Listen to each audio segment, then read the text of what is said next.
بسم اللہ الرحمن الرحیم۔ السلام علیکم۔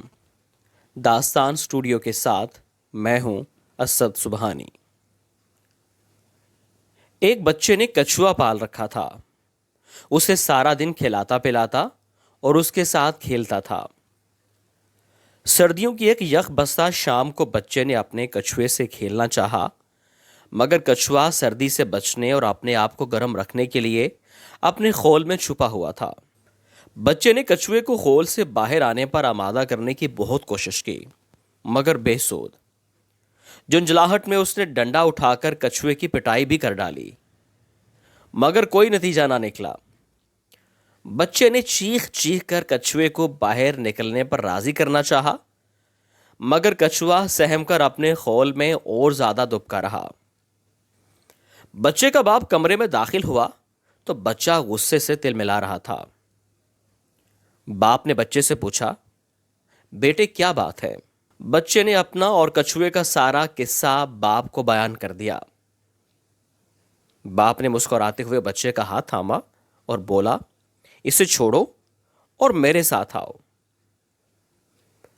بچے کا ہاتھ پکڑے باپ اسے آتش دان کی طرف لے گیا، آگ جلائی اور حرارت کے پاس ہی بیٹھ کر بچے سے باتیں کرنے لگا۔ تھوڑی ہی دیر گزری تھی کہ کچھوا بھی حرارت لینے کے لیے آہستہ آہستہ ان کے پاس آ گیا۔ باپ نے مسکرا کر بچے کی طرف دیکھا، جو کچھوے کو دیکھ کر خوش ہو رہا تھا۔ باپ نے بچے کو مخاطب کرتے ہوئے کہا، بیٹے، انسان بھی کچھوے کی طرح ہی ہوتے ہیں۔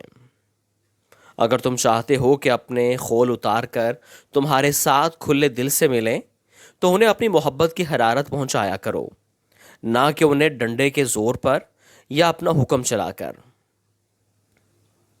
ناظرین، پرکشش اور جادوئی شخصیت والے لوگوں کے پوشیدہ رازوں میں سے ایک راز یہ بھی ہے کہ وہ زندگی میں لوگوں کو اپنی محبت کی حدت اور اپنے جذبات کی گرمی پہنچا کر انہیں اپنا گرویدہ بناتے ہیں۔